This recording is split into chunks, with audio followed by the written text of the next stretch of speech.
Hello viewers, আজ আপনাদের সামনে নিয়ে এলাম রাজ্য এবং দেশের বিভিন্ন খবর। ত্রিপুরার মহিলা কলেজ ও টিআইটিকে বিশ্ববিদ্যালয়ে রূপান্তরিত করতে রাজ্য মন্ত্রিসভার সিদ্ধান্ত গৃহীত হয়। ত্রিপুরাতে বিভিন্ন দপ্তরে আরও শূন্যপদ পূরণ করা হবে বলে জানিয়েছেন তথ্য সংস্কৃতি মন্ত্রী সুশান্ত চৌধুরী। কৈলাসহরের টিলাবাজারে ঠিকাদার দুই গোষ্ঠীর মধ্যে সংঘর্ষে উত্তাল পরিস্থিতি।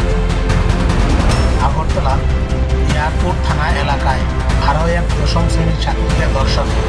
ওই ছাত্রী বর্তমানে জিবি হাসপাতালে চিকিৎসাধীন। বন্দে মাতরম গানের ১৫০ বছর পূর্তি উপলক্ষে একটি স্কুলের অনুষ্ঠানে দীর্ঘক্ষণ দাঁড়িয়ে থাকার কারণে সানস্ট্রোক করে মৃত্যু হল এক ক্লাস 2 ছাত্রী। স্কুলটির নাম হচ্ছে Khudiram Bose English medium school.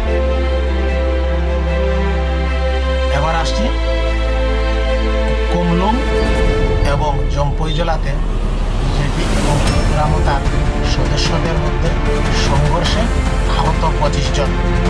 এবার আসছি দেশের খবরে।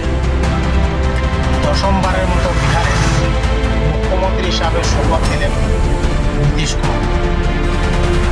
দিল্লিতে অজিত ডোভাল মহাশয়ের সাথে দেখা করেন বাংলাদেশের নিরাপত্তা উপদেষ্টা।